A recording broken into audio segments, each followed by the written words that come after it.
Et quand cela arrivera, Poutine appuiera sur le bouton. C'est aussi sûr que l'amène à l'église. Les Russes ne sont pas prêts, contrairement à ici en Allemagne et dans d'autres pays européens, à se laisser asservir par l'Occident. Ils rejettent tout notre système, et heureusement qu'ils le font, c'est tout ce qu'on peut dire. J'encourage constamment mes amis russes à continuer de penser ainsi. C'est la seule chose qui aide la Russie. Et je serais heureux si l'Europe pouvait aussi penser un peu à elle-même et qu'elle puisse vraiment commencer à insister sur ses propres valeurs ici, pour ainsi dire. Sur notre diversité, sur nos traditions et cultures très différentes, c'est vraiment une chose formidable, un véritable bouquet de fleurs. L'Europe ne doit pas se laisser aligner immédiatement par l'Amérique. Monsieur Merz est-il vraiment un homme de principe, avec des convictions solides, soucieux du bien des Allemands? Croire cela, c'est croire au Père Noël, n'est-ce pas? Alors, que penser? C'est un cireur de chaussures du conglomérat mafieux financier américain BlackRock. C'est une chose à laquelle il sert encore aujourd'hui. Monsieur Hurstel, je suis ravi de cette conversation et de votre présence. Merci, moi aussi. Monsieur Hurstel, nous sommes en janvier 2026, Venezuela, Groenland, droit de douane punitif, blackout à Berlin. On dit partout que 2026 sera plus difficile que 2024 et 2025 réunis avant que nous ne plongions dans l'apocalypse. Qu'est-ce qui vous donne encore de l'espoir après plus de 70 ans de vie? Très peu, franchement, car les structures ne sont pas bonnes.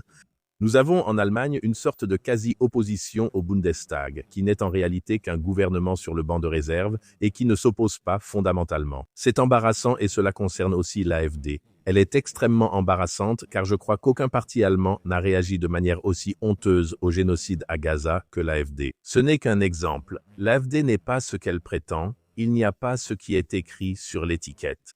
C'est à moitié une boutique de l'État profond, et le reste est trompé, et la direction appartient à l'État profond, et le reste espère des jours meilleurs, sans aucun fondement. Ce n'est qu'une partie de l'histoire.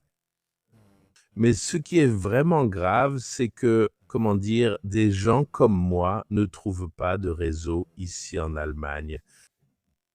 Je ne peux pas parler avec d'autres personnes intelligentes de la véritable opposition qui veulent un peu toucher aux principes. Nous ne sommes pas assis à une même table, nous n'avons pas d'accord régulier, c'est embarrassant, c'est pitoyable.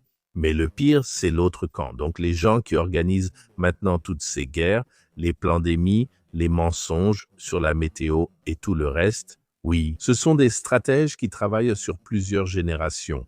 Et ici, un sac de puces croit qu'il a une chance. C'est donc poussé jusqu'au ridicule. Est-ce pourquoi, monsieur Hurstel, le parti de la justice ou d'autres partis pacifistes n'atteignent jamais le sommet? Il y a de nombreuses raisons à cela, et l'une d'elles est structurelle. Et ici, j'ai eu l'occasion, pour ainsi dire, dans le cadre de mon métier, d'entendre que même l'AfD s'est déjà, fait prendre lorsqu'elle dit cela aujourd'hui. L'avocat Dominique Storr. Il l'a dit il y a des décennies. Je ne peux pas fonder une association d'éleveurs de colombes de la paix en Allemagne sans avoir un agent à bord.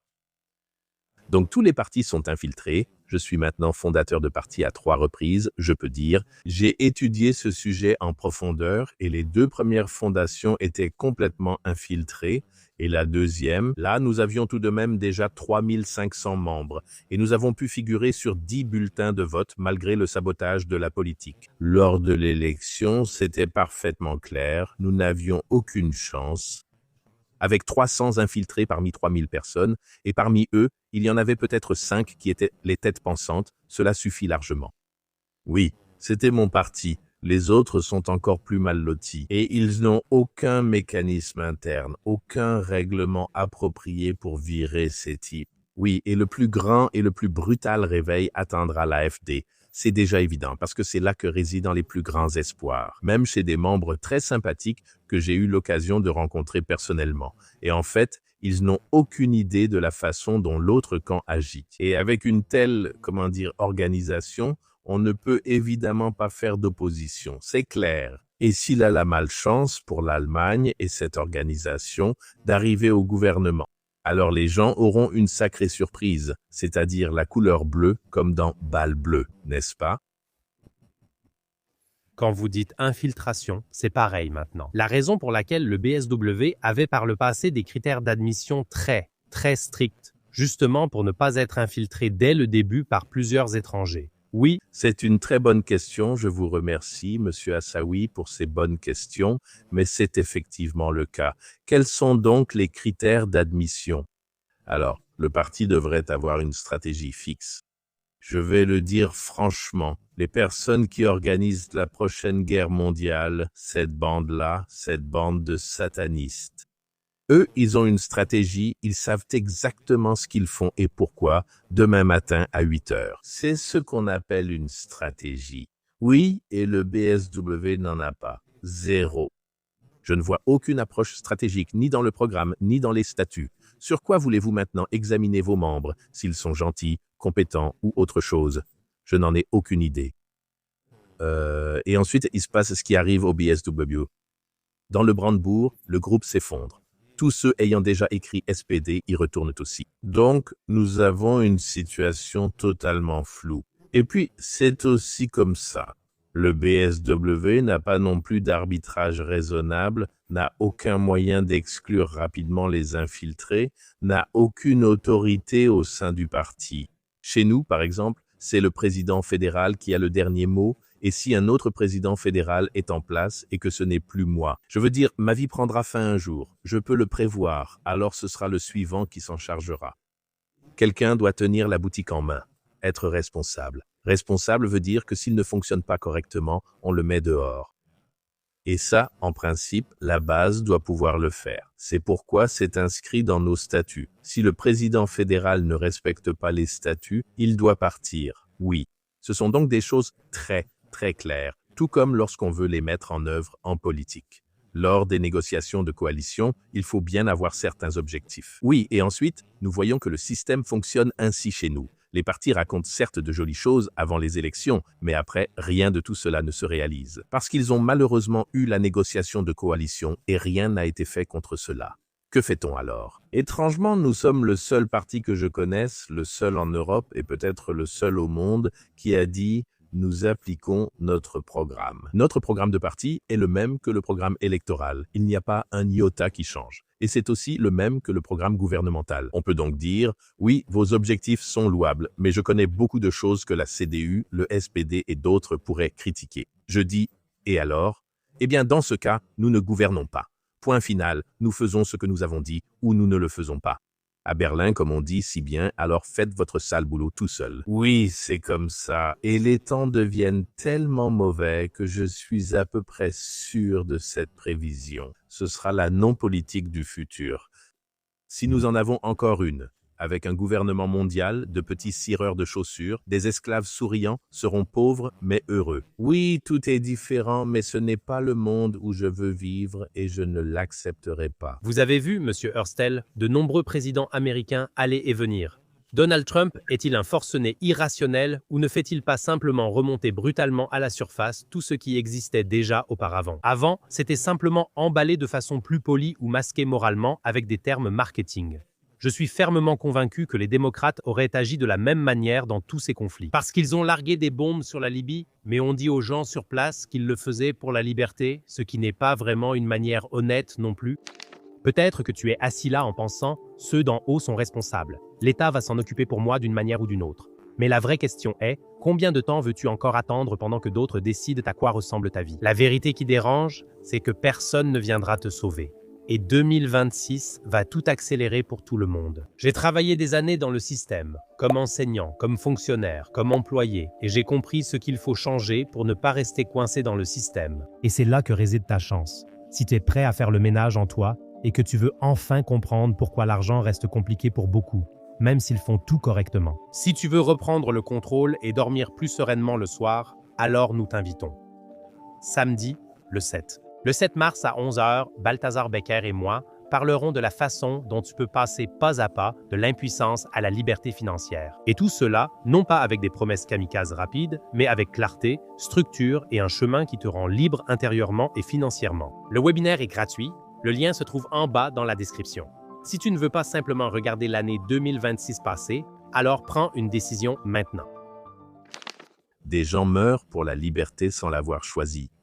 Alors, environ 80 000 en Libye. Nous avons cette situation, l'État profond dirigé par Rothschild, je vais le dire comme ça. Et je fais référence au livre Les Rothschild de Tilman Knechtel, où toutes les connexions des Rothschild avec l'État profond sont exposées de cette manière, qu'il est impératif d'en parler ainsi, sinon je ne le ferai pas. Il agit d'une certaine manière. Et on avait maintenant l'impression qu'il avait besoin du presque dément Joe Biden, quelqu'un avec des défaillances flagrantes dans la perception de la réalité, pour le formuler avec beaucoup de prudence. Qui ne sait pas avec qui il se trouve sur scène et à qui il doit serrer la main lorsqu'il monte sur une scène. C'était en quelque sorte le président Gaga, le précurseur Gaga de Trump. Maintenant, Biden a tellement bien préparé la terreur qu'une apparition de Trump paraît insignifiante en comparaison. C'est une formulation apolitique. Je peux aussi dire qu'il est un meurtrier, un terroriste, et qu'il devrait aller en prison. Ça se fait maintenant ouvertement parce que le public a déjà été préparé par Joe Biden à tout ce qui peut arriver, car Joe Biden a mis le bazar en route qui se passe actuellement. Et c'est la Russie qui n'a vraiment aucune envie de faire la guerre. Certaines personnes ne comprennent même pas cela. Oui, quand on habite le plus grand pays de la Terre et qu'on possède aussi les plus grandes ressources naturelles de la planète, a-t-on vraiment envie de se lancer dans des aventures quelconques? Probablement pas, n'est-ce pas? Essayez donc de convaincre un milliardaire de faire des placements risqués. Il vous dira « Allez, fiche-moi le camp, je ne veux même plus te voir. Tu es une perte de temps. » Et c'est pareil pour les Russes, ils n'en ont tout simplement pas besoin. Donc maintenant, nous avons eu Joe Biden ici qui a préparé le terrorisme et Trump peut le faire ouvertement car nous avons négligé quelque chose, ce qui peut aussi être parfaitement démontré dans le cas d'Israël. Nous avons négligé de dire à Joe Biden qu'il devrait aller en prison. C'était vraiment dommage car ensuite la situation a empiré et nous avons le droit d'apprendre de la politique. Nous pouvons apprendre que lorsque quelque chose est mal fait et que nous ne protestons pas, cela empire. Ce que les Allemands acceptent en Allemagne de la part de ces foutus gouvernements fédéraux, c'est un véritable bourbier de décisions, tellement grave, avec une corruption sans fin dans chaque foutu ministère, et en Allemagne aussi, de la stupidité, de l'ignorance. Des types qui ne survivraient pas une année à l'université deviennent ici ministres. Et puis ils ont aussi, peu importe le parti, falsifié leur titre de docteur. Et ceux qui ne sont pas falsifiés, je ne veux même pas savoir comment ils les ont eus. Notre personnel est une vraie farce. Juste pour dire, en Chine, chaque foutu ministre est ingénieur. C'est aussi un mauvais développement. Parce que comment est-ce qu'on doit gérer ça? Il n'y a plus que des constructions. Cela se voit aussi en Chine et se ressent dans la société. Là-bas aussi, des choses vont très mal. Et je ne voudrais pas vivre ça ici. Mais dans l'ensemble, nous avons affaire à des gens qualifiés. La conversation est agréable à tous les niveaux. Mais ici, l'invité est horrifié. Oui, c'est vraiment très mauvais. Et ces choses sont prévues ainsi, c'est intentionnel. Et maintenant, revenons au président américain. Après Kennedy, et c'était un signe très conscient, qui n'est pas mort, parce qu'il a empêché une attaque contre Cuba ou parce qu'il a injecté 3,5 millions de dollars sur le marché en contournant les banques. C'est la seule politique financière honnête, car notre système financier et monétaire est une imposture grotesque et corrompue. Mais qui le sait vraiment? Je crois qu'un professeur en Allemagne partage cet avis, c'est tout. Les autres ne deviennent même pas assistants scientifiques, non? Ici, la sélection est très stricte. On ne devient pas général ou même colonel dans la Bundeswehr sans l'accord des Américains. J'appelle ça une armée coloniale. Voilà donc la situation difficile dans laquelle nous nous trouvons avec ce système financier et monétaire qui détermine tout, au point que nous ne pouvons plus sortir de la corruption. C'est fixé, c'est inscrit dans nos gènes.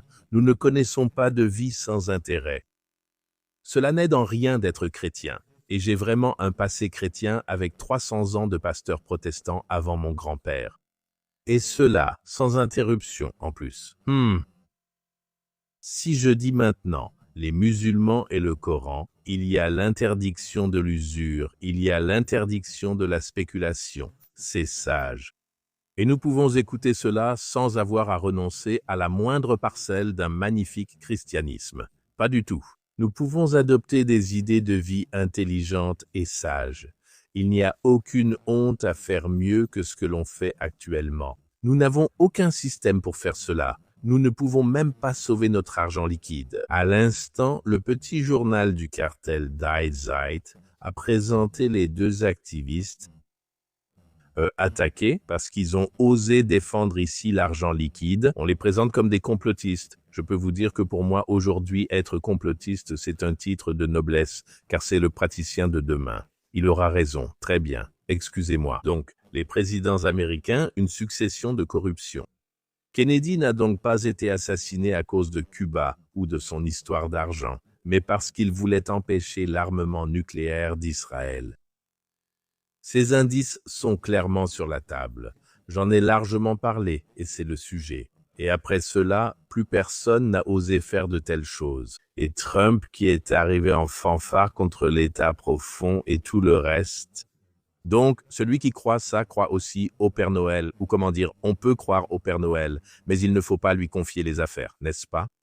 Donc, en principe, il ne peut pas être vrai que Trump réalise maintenant les rêves les plus fous de l'État profond. Et tout le monde marche au pas. Je ne comprends plus cette époque, et je ne fais qu'observer. Les lâches et les crapules se révèlent, à l'exemple de Trump. Ruth avec sa flatterie insensée, qui a probablement sauvé la saleté du Groenland grâce à cela. C'est aussi un acrobate, accessoirement fortement soupçonné de pédophilie. Oui, il a aussi des symboles de pédophilie dans son bureau, des pandas et ce genre de choses, mais il y en avait encore plus. Je crois qu'il en a enlevé un. Homme très intéressant, il faudrait enquêter sur lui. Il a vécu très longtemps chez sa mère, à moins qu'il n'y vive encore aujourd'hui. Donc oui, et des gens comme ça. Nous devons simplement regarder avec qui nous vivons ici, en fait. Trump les bat tous. Pourquoi? Parce que personne ne résiste. Et cela doit arriver, cela doit arriver. Il faut simplement que ce soit clair qu'on ne parle pas avec un tel paria. Excusez-moi auprès des pauvres gens en Inde, oui, ce sont des gens sympathiques. Parce que Trump est tout simplement le principal complice du génocide sur la planète. C'est déjà un titre qui n'est pas forcément compatible avec le poste de président des États-Unis. Je ne sais pas comment le peuple américain veut régler cela, mais je vois un devoir patriotique pour les Américains de se débarrasser de ce type au plus vite, dès aujourd'hui. Quel est le plus grand danger actuel pour le monde?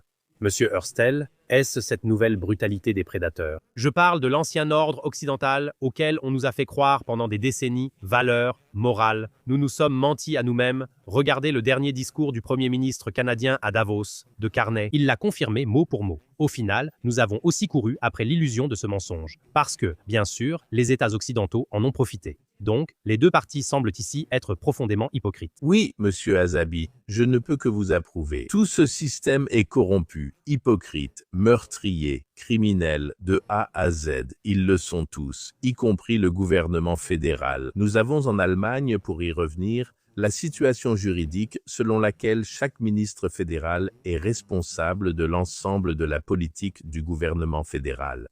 Donc on pourrait aussi, en quelque sorte, mettre le ministre de l'Éducation en prison, parce que l'Allemagne a livré des armes à Israël qui commet un génocide. La CDU s'est encore livrée à une bataille au Bundestag avec le SPD. Ils ont rivalisé pour savoir qui livrait le plus d'armes. Et en fait, à partir du début de ce faux cessez-le-feu frauduleux du 10 octobre 2024-2025, le gouvernement fédéral a effectivement recommencé à livrer des armes à Israël. Je n'arrive même pas à croire ce que je vois ici. Je ne peux même pas imaginer que quelqu'un puisse encore participer à ce genre de bavardage stupide et à des arguments aussi manifestement fallacieux. Mais c'est ce que nous faisons. Et les Allemands acceptent tout cela sans rien dire. C'est dingue ici, mais c'est comme ça. Les lemmings courent vers le précipice. Mais de nos jours, il suffit de rester immobile et de laisser les autres faire, ils nous poussent dedans. J'ai déjà vu un film qui montrait comment ça se passe, le fait de pousser les gens. C'était un film sur le camp de concentration d'Auschwitz. Là-bas, des cadavres juifs émaciés étaient poussés dans des fosses à l'aide de bulldozers. Voilà la situation de l'Allemagne, nous n'avons même pas besoin de bouger, on va nous tuer pendant la Troisième Guerre mondiale, et ensuite les bulldozers viendront. Adieu, Allemagne. Ritz, Ils viennent de mentionner Gaza à plusieurs reprises, et je dois vous dire franchement, le monde entier, pas seulement l'Allemagne, a participé au grand mensonge, y compris les États arabes, y compris les pays voisins. Alors pourquoi l'Allemand moyen devrait-il tant se tracasser pour Gaza si le monde entier détourne le regard? Je peux vous le dire précisément, parce que c'est un test, Gaza est un test. Allons-nous tolérer cette infamie ou pas? Et j'ai toujours deux axes d'argumentation. L'un est éthique. On n'a tout simplement rien contre les Juifs. C'est une saloperie, c'est de la discrimination de groupes ethniques, c'est interdit par la Constitution, puni par la loi, et humainement, c'est ignoble. Oui, au cas où certains connaîtraient encore ce vieux mot. On peut aussi dire non, là je dois manipuler, donc c'est vraiment grave. En tout cas, on ne fait pas non plus la même chose avec les musulmans. Ce n'est quand même pas possible qu'en Allemagne, nous ayons cette situation perverse où, avec quelques juifs, tout le monde a peur. Mais quand un musulman traverse la rue, là on peut bien cracher un peu, ou le bousculer un peu, ou autre chose du genre. Ce genre de choses n'est absolument pas acceptable. Et si quelqu'un ne comprend pas cela pour des raisons éthiques, il pourrait se dire que nous ne pourrons probablement pas vaincre la mafia financière mondiale sans la coopération avec les nations musulmanes. Donc, si nous ne pouvons pas nous habituer à la coexistence avec les musulmans pour des raisons éthiques, alors peut-être pour des raisons politiques. Au final, ce n'est pas vraiment décisif pour quelle raison quelqu'un se comporte bien. L'essentiel, c'est qu'il ne fasse pas de bêtises. Oui.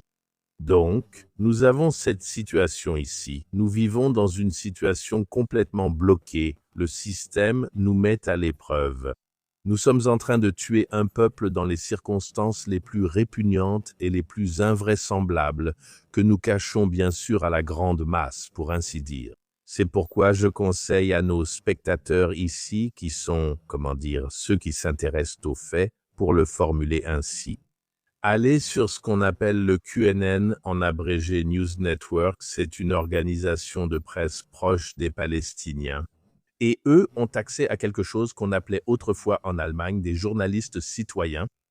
On a l'impression que chaque Palestinien a 2 téléphones portables. C'est vraiment une très bonne chose parce qu'ils peuvent ainsi se connecter en ligne et QNN organise à ses correspondants sur place et c'est comme ça qu'ils assistent au génocide en temps réel. C'est tellement horrible que quand je regarde ça, au bout d'1 heure, j'ai mal au cœur. Mais ce sont en tout cas des informations concrètes, vérifiées, avec des images en mouvement, avec des témoignages de personnes. Cela se passe pratiquement en temps réel. Et là, vous savez ce qui se passe à Gaza, sinon vous ne le savez tout simplement pas. Il n'y a pas de concurrence pour cela. Telegram contrôle la situation avec moins de 120 000 personnes. Il devrait, puisqu'il travaille en anglais, avoir au moins 1 demi-million d'abonnés, mais ils ne l'obtiennent pas, ce n'est pas autorisé. Voilà la situation. Nous pouvons donc participer. Nous pouvons observer ce système de crapules insensé qui se déroule sous nos yeux et qui, d'ailleurs, fonctionnait lui-même ainsi. En 2007-2008, nous avions Ehud Olmert au gouvernement israélien. Il a bloqué la bande de Gaza parce que le Hamas ne lui convenait pas et il l'a déclaré publiquement. Nous les laisserons avoir faim, mais pas mourir de faim. Aucun cri d'indignation dans le monde, aucun cri d'indignation dans le monde musulman. Nous sommes maintenant, 18 ans plus tard. Et maintenant, le gouvernement israélien dit ouvertement, nous les laissons mourir de faim parce qu'à l'époque, nous ne nous sommes pas défendus. Et si nous ne nous défendons pas à cause de Gaza, nous serons, je le répète, tués et emportés par des bulldozers. C'est fini. Cela nous touchera. Nous sommes tous Gaza, que nous le croyions ou non. C'est ma prédiction ferme. Et nous allons tous le vivre. Moi, probablement aussi. Cela semble très apocalyptique, monsieur Hurstel. De quelle période parlez-vous? Parlez-vous de 3, 5, 10 ans? Quelle grande guerre nous attend?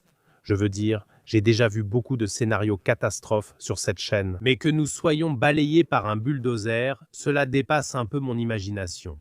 Oui. Oui, je comprends.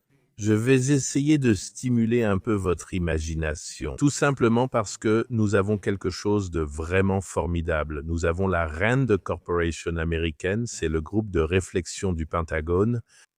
Il faut maintenant voir les choses ainsi. Les conseillers gouvernementaux aujourd'hui ne travaillent pas vraiment, je le sais pour l'avoir fait. Ils ne conseillent pas vraiment les gouvernements occidentaux. Non, les instructions viennent toujours d'en haut, n'est-ce pas? Du Deep State. Ils n'ont pas besoin de conseils, ils ont besoin de propagandistes, ils ont besoin de trucs, c'est ça dont ils ont besoin. Ici, on appelle ça conseil au gouvernement. Ici, personne n'écoute les conseils avisés, considérés comme inutiles, car ils savent déjà quels crimes ils vont commettre. Donc, dans un tel système, il est tout à fait clair que des programmes sont en cours ici. Et la RAND Corporation a écrit, nous avons maintenant, pour ainsi dire, bon, ça, ils ne l'ont pas écrit, mais nous savons qu'il y a eu une accalmie, une baisse de l'intensité des combats en Ukraine pendant 4 ou 5 ans, mais que cela n'a pas mis fin au conflit. Tout cela a été écrit il y a 1 an et demi. C'est maintenant, non? C'était il y a 1 an et demi, nous avons une fin. Pendant 4-5 ans, les combats s'apaisent et ensuite ça repart vraiment. C'est le calendrier. Premièrement, cela correspond à la peur depuis Trump. Deuxièmement, aux formulations de notre monsieur Pistorius, qui est le ministre de la guerre. En Amérique, ce poste porte ce nom. Ici aussi, on ment toujours à ce sujet. Et quand on évoque la défense, s'agit-il de celle de l'État profond? Que quelqu'un puisse changer ses plans ou quelque chose comme ça, aucune idée, c'est le sujet qui arrive. Nous aurons aggravé la guerre en Europe si ces types restent au pouvoir, et cela signifie la 3e guerre mondiale en Europe. Et ce qui se passera ensuite est totalement ouvert. Car une chose est claire, si l'OTAN essaie un jour de coincer militairement la Russie de façon conventionnelle, cela deviendra nucléaire ici. Le peuple russe, dans sa grande majorité, soutient cette stratégie des Russes, qui n'ont aucune chance. Les États-Unis dépensent, je crois, 10 fois plus pour la défense ou la guerre que la Russie.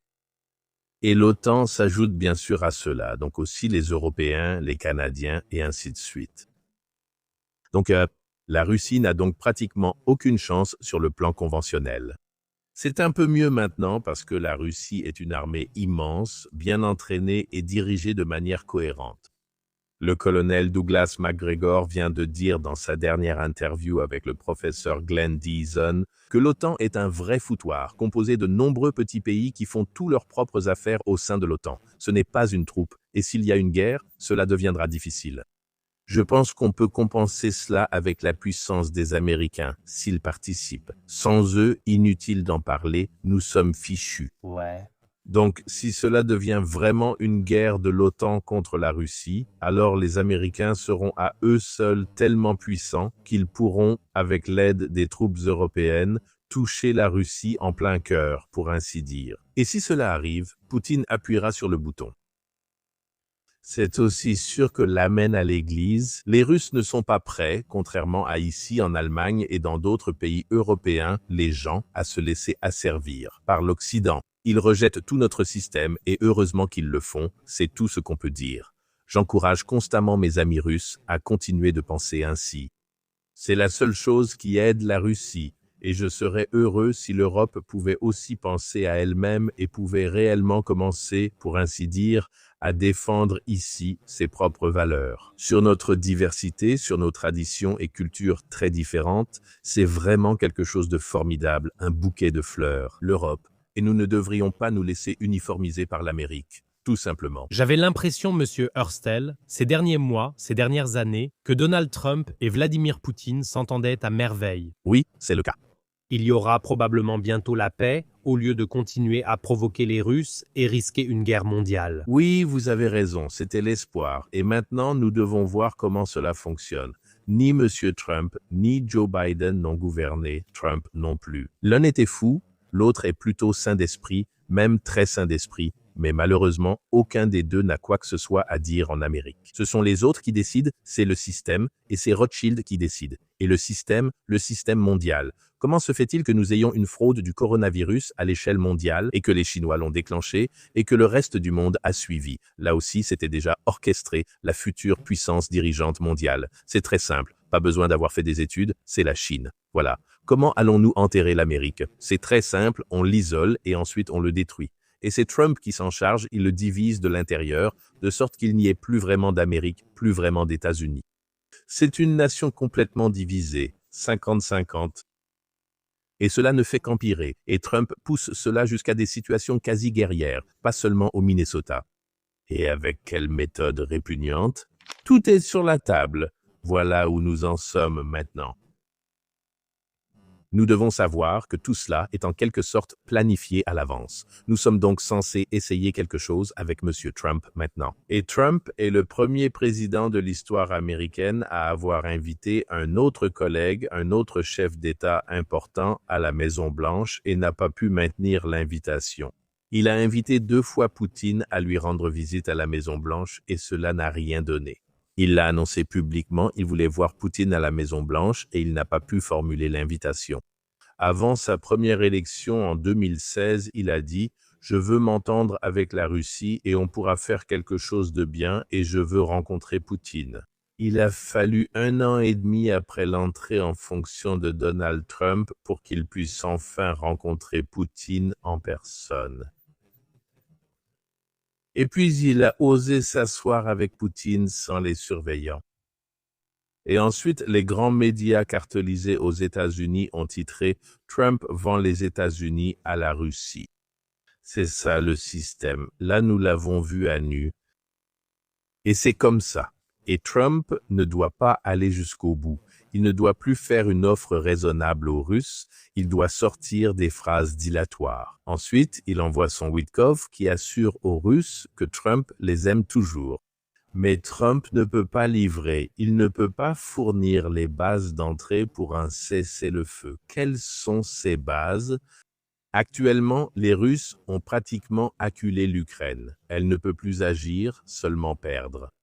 Et Poutine se dit « Je ne vais quand même pas abandonner cette super situation pour laquelle 200 000 Russes sont morts selon le propre décompte de Poutine. Je ne vais quand même pas l'abandonner pour quoi que ce soit. » Et ces pays occidentaux menteurs qui m'ont déjà trompé et roulé avec les accords de Minsk de ce que je savais en tant que Poutine, mais ce n'était pas vraiment dit à voix haute. Voilà, je ne les crois pas. Même s'ils sortent de belles phrases, je ne leur crois rien du tout. Je ne crois qu'aux faits concrets, et les faits concrets dont nous avons besoin, ce sont ceux-là. Que l'Ukraine soit mise dans l'incapacité de menacer à nouveau la Russie un jour. Poutine ne doit pas cela seulement à son pays, la Russie, mais aussi aux Russes opprimés en Ukraine. Ils vivent jusqu'à Odessa, il manque encore 2 provinces. Et on ne peut que conseiller vivement à la Russie, puisque l'Occident ment sans cesse et que la Grande Guerre est planifiée, d'aider ces Russes dès maintenant. Car lorsque j'avais 20, quand était-ce à 23 ans, j'étais dans le Donbass, lors du référendum sur l'appartenance étatique du Donbass. Les gens avec qui je parlais disaient tous la même chose. Pourquoi cela a-t-il pris autant de temps? Ils ont dû, depuis 2014, en quelque sorte survivre pratiquement en guerre, sous l'oppression. La discrimination des Russes en Ukraine est inscrite dans la constitution ukrainienne. Vladimir Poutine doit bien sûr insister pour qu'en cas de paix, la situation ne reste pas inchangée. Il ne peut tout de même pas trahir les Russes en Ukraine. En dehors des provinces majoritairement russes qu'il occupe à juste titre, il reste quelques Russes dans la zone qu'il ne veut même pas occuper. Mon Dieu, que faire de toutes ces personnes? Comme je l'ai dit, la Russie est le plus grand pays. La Russie possède le plus de ressources naturelles. Elle n'en a pas besoin, et ainsi de suite. Oui. Donc, c'était évident. Il doit protéger ces gens, les aider. Sinon, il ne pourrait pas dormir tranquillement la nuit parce que sa conscience ne le laisserait pas dormir. Poutine a une conscience, contrairement à d'autres, et c'est notre situation actuelle. Et Trump ne peut pas lui faire ses offres, il ne peut pas lui offrir une véritable sécurité, donc il ne doit même pas entrer dans le stand de tir. Sinon, sur ces 200 000 hommes, il y en aurait sûrement 50 à 100 000 qui seraient morts en vain pour mettre l'Ukraine et l'Occident dans cette situation. L'Occident est bien entré en guerre et a dit « Nous allons écraser les Russes, nous allons les pousser à bout ». C'est écrit dans la Rand Corporation qu'il voulait organiser une surextension, pour ainsi dire, pour la Russie. Oui, mais qui s'est vraiment surmené? Nous, ce foutu Occident, nous ne pouvons plus payer, nous ne pouvons plus livrer, soit dit en passant. L'Ukraine est si corrompue qu'on ne pourra jamais remplir ce tonneau sans fond. 1 milliard de dollars a été mis de côté par Zelensky et le reste de sa bande corrompue. Cela coûte encore 5 à 10 fois plus que cela. C'est aussi cher que ça. Oui, je trouve ça très intéressant. Notre chancelier a souvent eu l'occasion de vraiment prendre position clairement. Mais ces derniers mois, il s'est juste dérobé systématiquement. Pensez-vous que quelqu'un finira par s'opposer à Donald Trump d'une manière ou d'une autre? Eh bien, il agit constamment à l'encontre de ce que veut Donald Trump. D'ailleurs, c'est la mise en scène. Regardez donc Monsieur Merz. Est-ce un homme de principe avec des convictions solides qui veut du bien pour les Allemands? Celui qui croit, ça croit encore au Père Noël, non? Alors, qu'est-ce que c'est? C'est un cireur de chaussures du conglomérat mafieux financier américain BlackRock. C'est son truc, il leur sert encore aujourd'hui.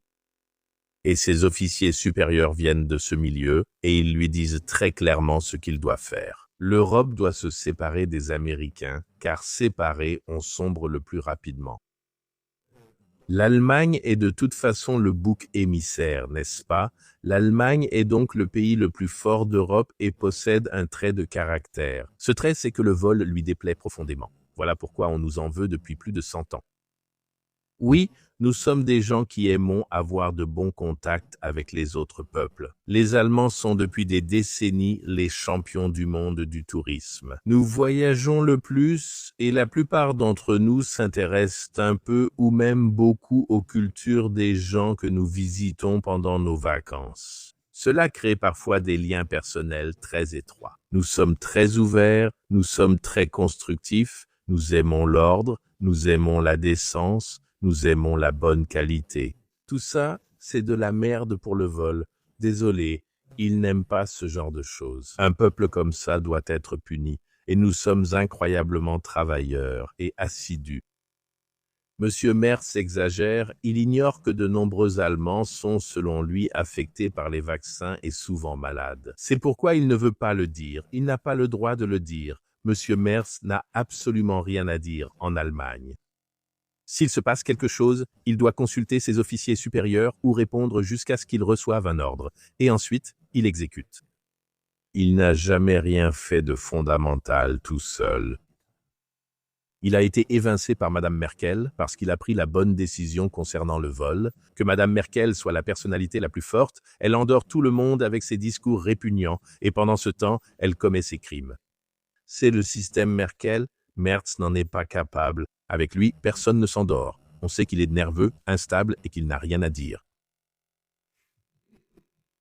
Eh bien, désolé, je ne peux pas donner un meilleur témoignage sur cet homme, il finira de toute façon en prison. Si tout se passe bien, et si ça se passe mal, on ne sait pas. En coulisses, on prépare sûrement un gouvernement de centre-droit, AfD et CDU en 2029. Qu'est-ce que l'Allemagne peut attendre de ça? Ce sera la même saleté qu'avant, je peux le dire sans hésiter, parce que la direction de l'AfD montre la même corruption et les mêmes vols que la direction de la CDU. Peu importe ce que les gens s'imaginent. Et si quelqu'un dans l'AfD croit que l'AfD peut utiliser sa force, pour ainsi dire, et faire la paix avec la Russie, alors je ne peux que mettre en garde contre le fait que l'AfD est un parti complètement divisé sur des questions importantes. En effet, il y a une aile atlantiste très très forte et, à mon avis, dominante. Et celle-ci ne fait absolument rien en faveur de la paix. Et je me risque à faire une prédiction très audacieuse, mais vous pourrez m'en tenir responsable et ne pas me traiter d'idiot par la suite. Je dis, même si l'AfD devenait le plus grand parti lors des prochaines élections au Bundestag, plus fort que la CDU et qu'il dirigeait le gouvernement. Le mandat de former le gouvernement irait à l'AfD, selon la Constitution. Alors même un gouvernement fédéral allemand dirigé par l'AfD avec peut-être Madame la Dr Weidel, qui a passé toute sa vie chez Goldman Sachs ou dans l'entourage de Goldman Sachs, donc profondément digne de confiance. Cette dame, oui, ironie terminée.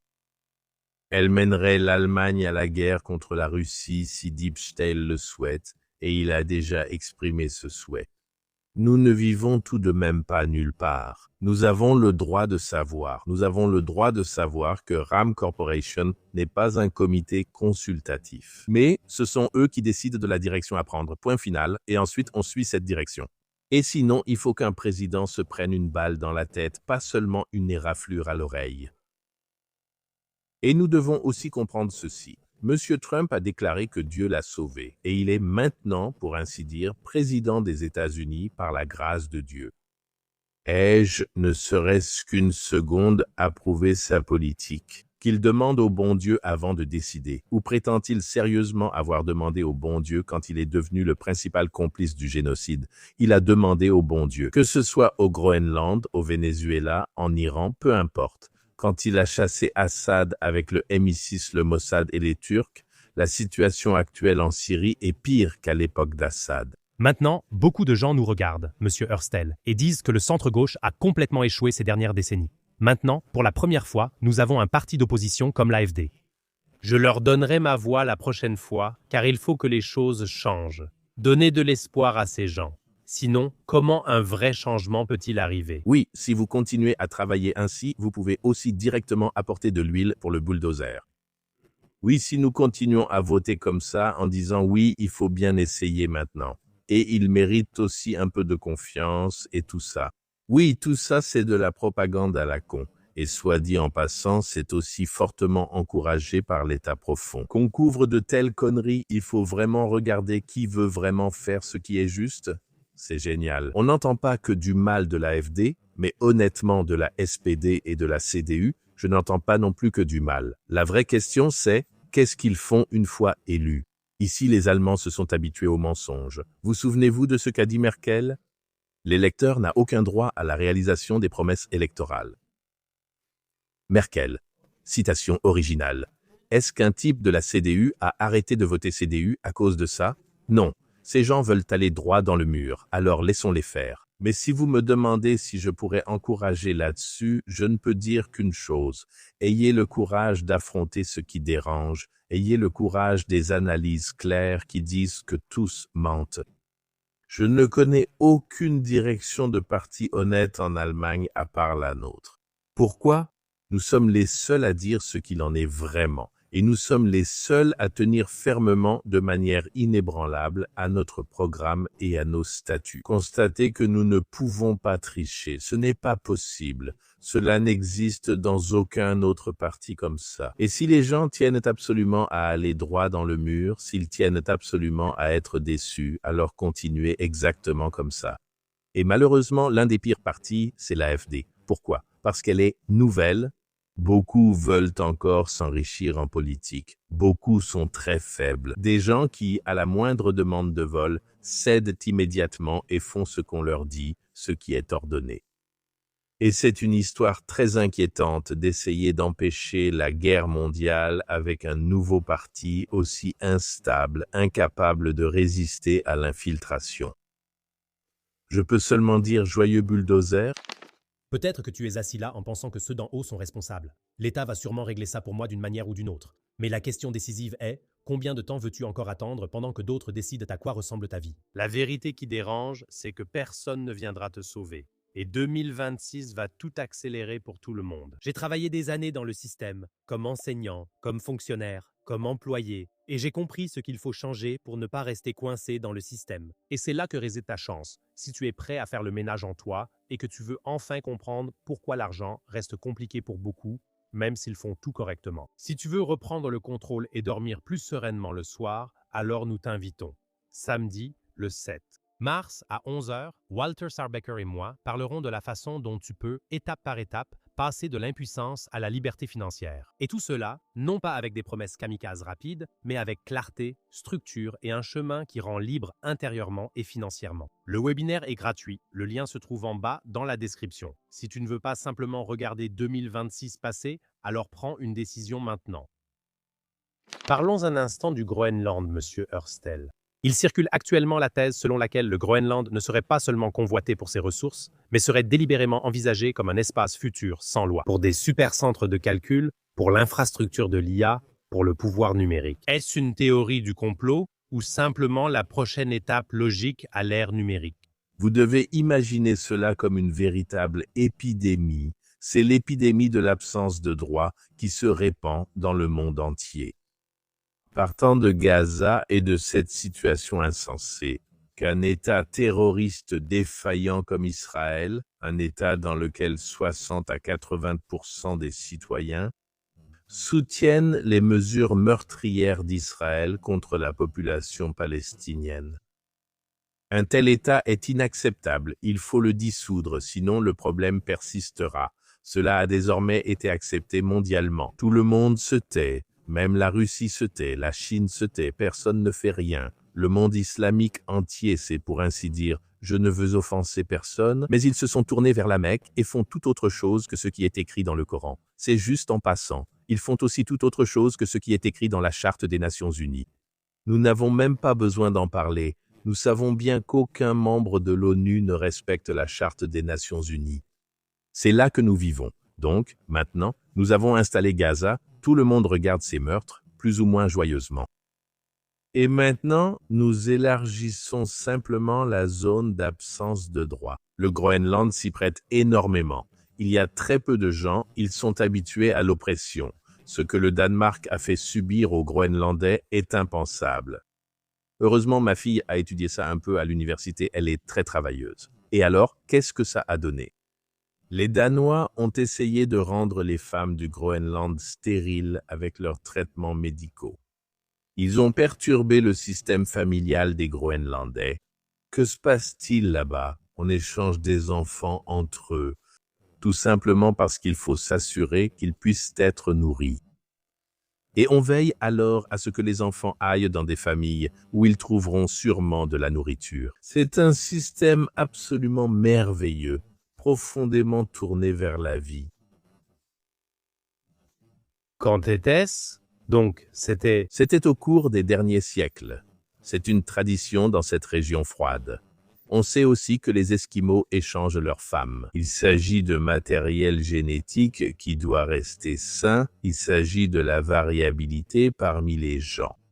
Et il s'agit du fait que lorsqu'on fait ce qui, de toute façon, pour des raisons naturelles, est difficilement contrôlable. Voyez-vous, si quelqu'un passe des mois ou des semaines à voyager à travers la glace et qu'il rentre dans sa famille où il y a une femme, alors c'est peut-être mieux. On assouplit un peu les frontières. C'est ainsi que je l'explique culturellement. Et on ne le punit pas immédiatement de mort s'il s'en prend à la femme de l'hôte. Et cela est résolu différemment dans ces sociétés nordiques que chez nous. Nous devons regarder cela sans aucun jugement de valeur, nous devons simplement accepter leur mode de vie.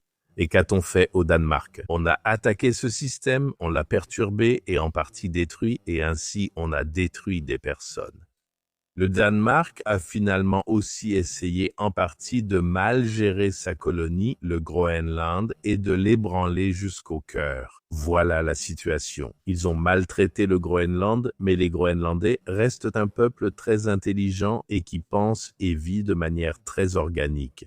Et un Groenlandais l'a parfaitement résumé dans une interview merveilleuse que j'ai vue par hasard.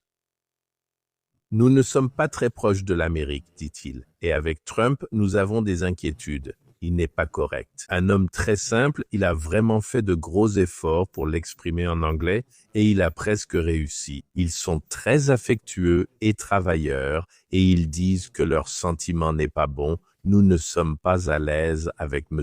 Trump. C'est une déclaration très qualifiée et formidable. C'est vrai. Je ne suis pas non plus à l'aise avec M. Trump, toute la Bild n'est pas à l'aise avec M. Trump. Pourquoi personne ne le dit-il? Et M. Carney, que vous avez cité, savez-vous d'où il vient? Il était le chef de la Banque centrale britannique, c'est un mafieux, un officier de la mafia financière, un officier du cartel financier mondial. Bonne nuit, Canada, que vous deviez l'accepter comme chef du gouvernement. Comment dire, comme successeur de ces Canadiens géniards. Trudeau. Trudeau était tellement impopulaire qu'il y a eu des conférences internationales où quand Trudeau voulait s'asseoir sur une chaise, le voisin se levait et allait s'asseoir ailleurs. Les gens se retournaient, s'éloignaient avec leurs chaises. Il était tellement impopulaire. Donc, la corruption au sommet du gouvernement au Canada est malheureusement une tradition. Que pensez-vous de cette thèse, monsieur Hurstel, selon laquelle il devrait réellement y avoir à l'avenir un espace sans loi? Des supercentres informatiques d'IA. Je pense que ce n'est qu'une question de temps avant que nous ayons les prochains milliardaires. Cette concentration de pouvoir va se multiplier de façon exponentielle dans les 3 à 5, voire 10 prochaines années. Bien sûr, ces personnes auraient aussi besoin, quelque part, de leur propre espace protégé en dehors des lois. Mais ils sont déjà en train de l'aménager en permanence. Cela se passe déjà maintenant. Qui voudrait imposer des chaînes, disons, à M. Musk?